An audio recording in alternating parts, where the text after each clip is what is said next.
So first of all, we need to tokenize the text into terms. As we are considering an Unigram model, basically for all the delimiter, we need to split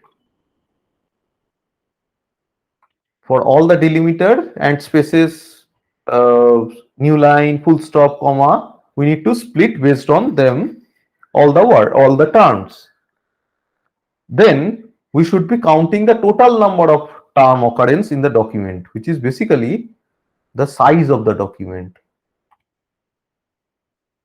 Note that this size includes the repetition as well. Let's say if the document is,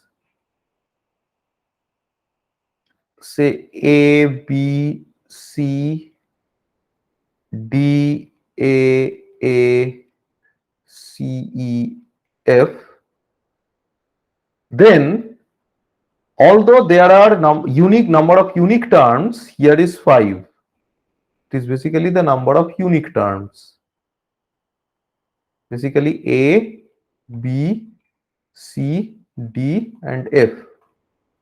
But the size of this document, if I call it D, the size of this document is actually 9. Okay. So here we should be counting the total number of term occurrences, which is basically the size of the document. Then for each of the term, here it is for the unique terms, we will be computing its term frequency. Note that this is for each unique term.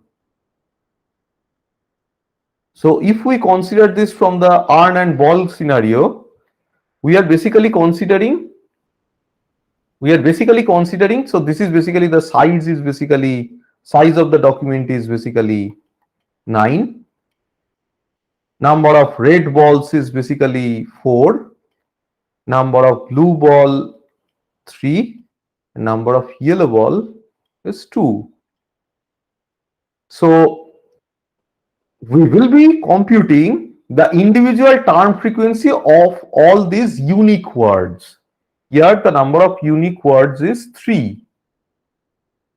So essentially we will be doing that. So for all of the unique terms, each of the unique terms will be computing its term frequency in the document. So how many times that term is occurring in the document? Sorry. Then we will be assigning a probability to the individual unique terms. So again, this term is for each unique term, because the repetition is already considered in this term frequency factor. Now, how this probability is computed can be computed in many ways. One of the very popular ways is using a maximum likelihood estimate. In maximum likelihood estimate is basically, if we say we have an urn containing say 100 balls, out of them say red balls is say 40, blue is say 30, yellow is 20 and green is 10. So what we will be doing is we will be computing the maximum likelihood estimate. So if we call it as U, urn, maximum likelihood estimate of R from U, which will be basically from this urn, if I draw a ball, what is the likelihood that I will be getting a red ball? I hope you can answer that. It will be basically 40 by 100. Similarly for blue, given the urn, blue from the urn will be 30 by 100, and for yellow and green it will be respectively 20 by 100 and 10 by 100. Similarly for this scenario, we will be considering this same computation using maximum likelihood estimate. If we consider the chunk of text as the document, It will be basically the term frequency of the term in the document given the document size. So this is the most important one that we will be using. If it is, so basically this is the document language model. This is the collection language model. So it is TLM, it is CLM, and this is basically the query language model. For collection language model, so basically the ARN is containing all the terms. So how likelihood, I mean, what is the likelihood that if I if I draw a ball from the corpus, how likelihood, or if I draw a word from the corpus, what is the likelihood that I'll be seeing that term T? It's basically the collection frequency of the term given the size of the vocabulary. Here, size of the vocabulary is basically all total number of terms, total number of terms in the collection. Consider, note that it is not the unique term, it is the total number of terms. So basically, as I said, recapping the thing, we have a document. Actually, we have say 1 million document. For each document, we will be computing. So each document is basically consisting of multiple words, say T1 up to say TM. So basically what we will be doing is for each TI in D, we will be computing probability of that term, which is, I mean, if I am considering a document which will be basically term frequency of the term in that document by the document's length or document size. So for each term we will be having this. So PT1, PT2 up to say PTM, and this will be basically the MD, the language model associated with the document T. Any question up to this?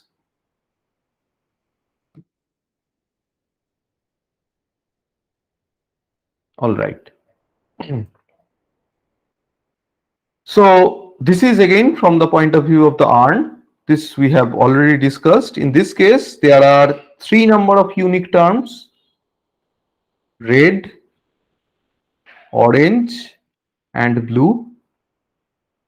For each of them, so basically, if we consider this as a document, the document is consisting of 20 terms, but when we will be making the language model of the document, it will be consisting of only 3 components. Sorry. Basically, the probability of red, probability of orange, and probability of blue.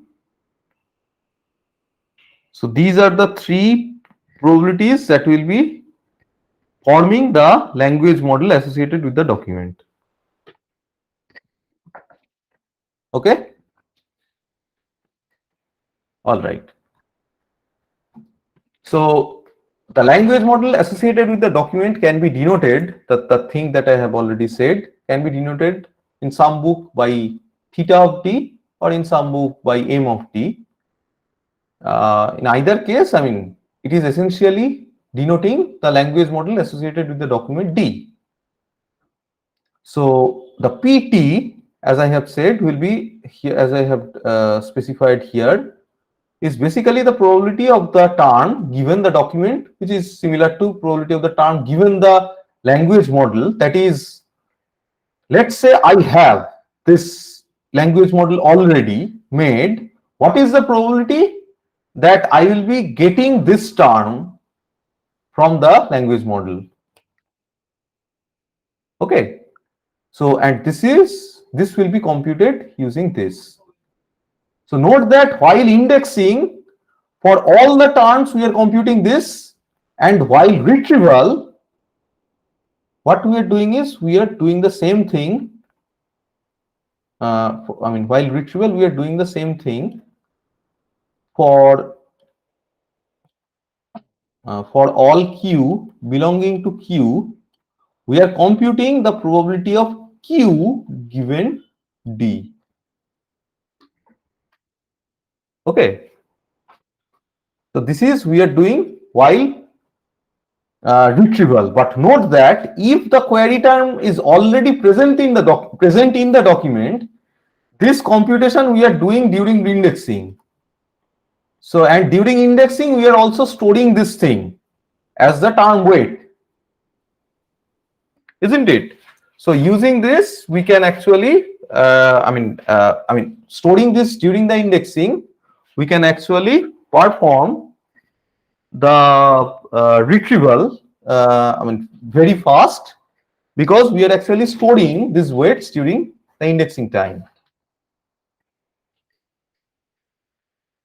So, so suppose we have a document D with language model associated with MD. We can use this language model to determine the probability of a particular sequence of text, which is basically the query queue. How? Basically, this document language model is nothing but PT1, PT2 up to say PTN. And if the query is say Q1, Q2, what we need to do is we need to check the corresponding weight. Let's say the query is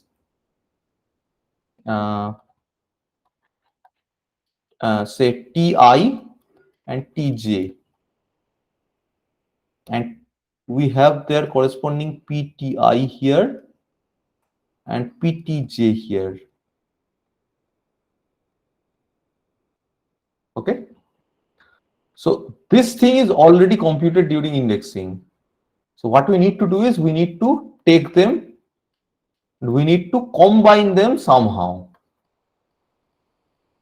That will be basically the score of the document D for the query Q. This is the concept. I hope this is by now it is clear. So essentially, as we can understand, this combination, as we are considering it as a probability, the general choice is using a product. So basically, what we'll be doing is we'll be probability of Ti into probability of Tj. We'll be computing them. We'll be considering their multiplication as the weight of the document for the query Q. Right? Now, the task is given a query, retrieve relevant document, objective is rank documents, and so on, based on the probability. So, solution is every document in the collection is associated with a language model. So, we need to score each document according to the probability given by its corresponding language model in order to generate the query queue. This we have already discussed. So, we will be ranking the documents based on probability of D given Q. That is, we have the query. What is the chance that we will be seeing this query? Now, if we look at this from the retrieval's point of view, that as I said, the size of the query will be say 3 words. Here it will be say 100 words. The probability of generation of a 100-word text sequence from a 3-word query sequence, it's not actually too feasible or practically too infeasible. So What we'll be doing is we'll be extending this using Bayes. So using Bayes theorem, what we'll be ending up with is probability of Q given D into probability of D by probability of Q. So if we dissect this formula, probability of Q is actually same. So our ultimate task is what? Ultimate task is retrieve relevant documents and rank them based on the probability. So the query is fixed, isn't it? So this thing will be fixed for all the documents. So we can actually ignore them. Ignoring them will be actually resulting in different, can actually result in different scores, but it will not hamper the rank, the relative rank of the documents. That is this. Based on this, the ranking will be done. And also PD, it is actually considering the prior probability of selection of this particular document. Note that there is no query factor here. So we can actually consider some high quality documents to be given higher prior probability. Like I hope you have heard of this name, page rank.